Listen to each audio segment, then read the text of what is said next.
Welcome back to Stream Detroit, everybody. We have an amazing episode, first ever episode inside a brewery. Why the heck are we inside of a brewery? Stay tuned to find out. We've got an episode with author R.J. King, who's going to talk about his new book, Detroit, the Engine of America.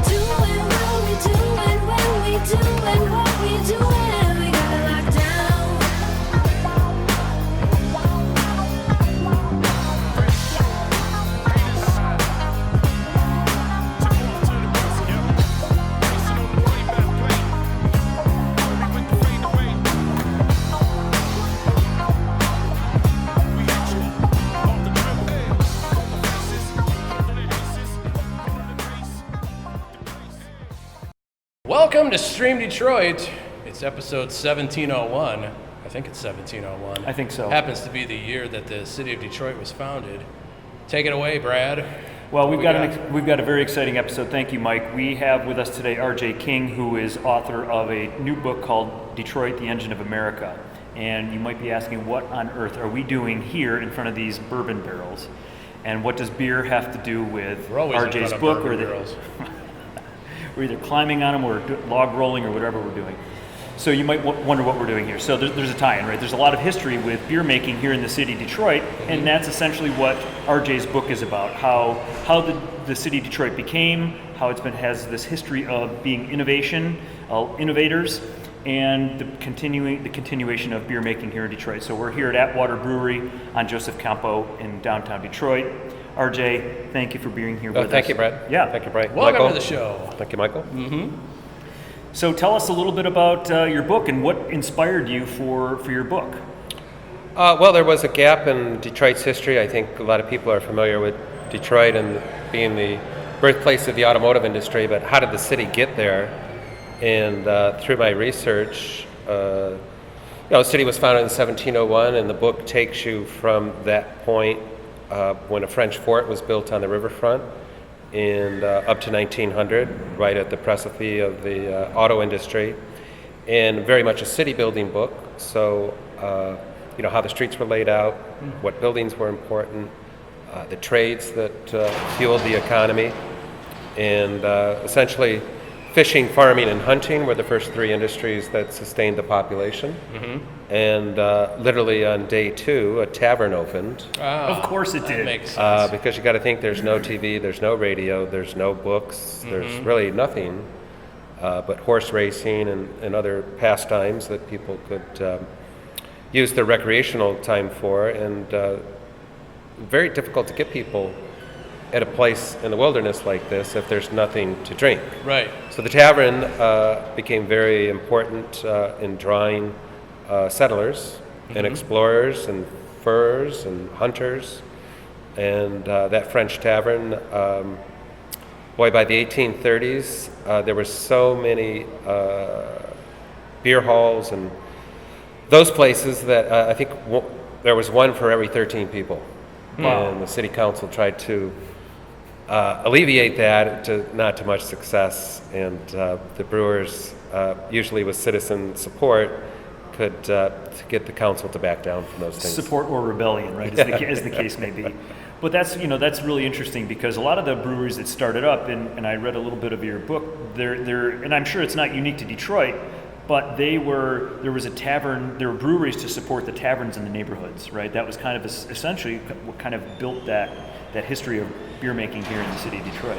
Right, and it began to really formalize as an industry around 1850 when Bernhard Stroh arrived here from Germany.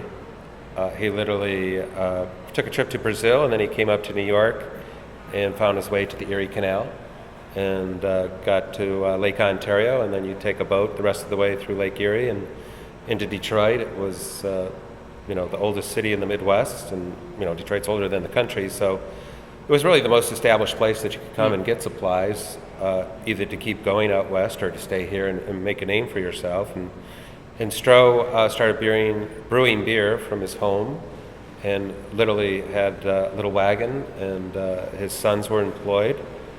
And they would go door to door, whether to residences or businesses. I need that service in my neighborhood. And, sell by the We bottle. didn't have an app for it at that point, sell by the bottle, or even better, sell by the barrel. Right.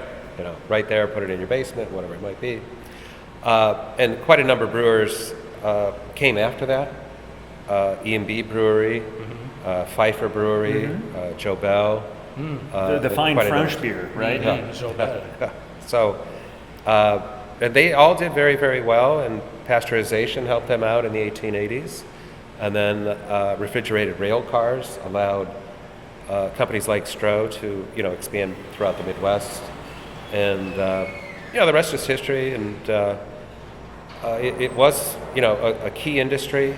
And you don't really hear much about the wines, a bit about the spirits with Canadian Club and those types of things. But beer was really the beverage of choice for Detroiters. The original startup of Detroit was beer. Yeah, one of them, Startup sure. ecosystem of that. Yeah.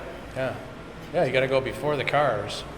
That was It's- what was Silicon Valley of the Midwest. But before that, I never really thought about that there was a lot of beer around here. Oh, sure. Yeah. Yeah, you had all the natural resources nearby. So. Sure. Yeah, and you also had Prohibition and vehicles like the Buicks that were known as Whiskey Sixes because they were going across the ice in the Whipping wintertime. right across there. Yeah. So tell us a little bit about that progression from the early hunting, fishing, trapping, and so on to before autos, but from that furring and hunting and trapping. Furring and trapping are kind of the Furring same. and trapping? I don't know. But before autos, and how did the industrial part, how did that evolve from that early 1701 time frame into the early 1800s to industrial to build that, I guess, foundation for industry here in Detroit? Oh, sure. Well, so when the population came in 1701, they had help from some of the Native Americans that were here. Detroit was built in a large meadow. So it was open, and it was kind of a neutral ground for the various Native American tribes, so it was a good selection by Cadillac and his men. And the first three industries that sustained the population, again, were fishing, farming, and hunting. And then in the 1750s, we started to get pretty advanced in shipbuilding. And then, because everybody hugged the river, there were no roads per se, because you're looking at wilderness. So to move product and people, you hugged the river. There was these ribbon farms that were established by the French, and they were, 200 or 300 feet of frontage and then 2 or 3 miles back. So a lot of those streets that you see emanating from the river are all named after French people. Well, those are the original families, Rivard and Livernois and those streets. And then, like I said, in the 1750s, we got into shipbuilding, and then really got into steamships in the 1820s, 1830s. So the mechanicals are starting to come into the picture, right? Right. And then, stove building, hearths, agriculture in terms of seeds. Seeds were sold from here all over the country. And then in the 1850s, we got into marine engines. And you had a skilled labor force that was growing at the same time the industry was. So by the time the auto industry hit around 1900, everything was in place to just make that thing go. One of the challenges... You're in engineers. Yes. Yeah. But one of the challenges was, these factories would have to be built out where nobody was living, Okay. but they quickly were surrounded by neighborhoods because people had to walk to work. Okay. And that kept going on and on and on. And, So they're coming away from the river. Okay. And so that's why, people come here and they can't quite figure out what's going on and why is this city so huge, 139 square miles. Right. And it was because of this, manufacturing output, and these factories take up a lot of room. You didn't have reinforced concrete until the early 1900s. So, these were one-story buildings that were really big. And they had to be surrounded by houses? Well, you And had so the, your workers were... So they're Walk close to work. by, they're Yeah. proximate to... That's fascinating. There's Yeah. been all kinds of people who have asked me that question from out of town. What is the deal with this massive amount? You drive them from one end to the other, and it's like takes an hour and a half. That's fascinating. I didn't know that was how it evolved. yes. So, if you look, if we go a little further beyond the book, to the 1940s, the tank plant is out at 12 Mile and Van Dyke. in Yeah. Warren, They right? had to put it out there Yeah. because that was the only room. Right. That was the closest that they could get it. And then when the war ended, half your demand falls, and everybody wanted to kind of get out of Detroit because, mom and dad didn't want the kids growing up near an empty factory, and there's a beautiful home being built in the suburbs. And that exodus really started in the 1950s. And then the 67 riots just kind of accelerated that. Yeah, whole that thing. didn't help matters. What were, as you were researching your book, what was one of the, or a couple of the, like, holy cow, I didn't know that. What were some of those things that you kind of uncovered as you were researching your book?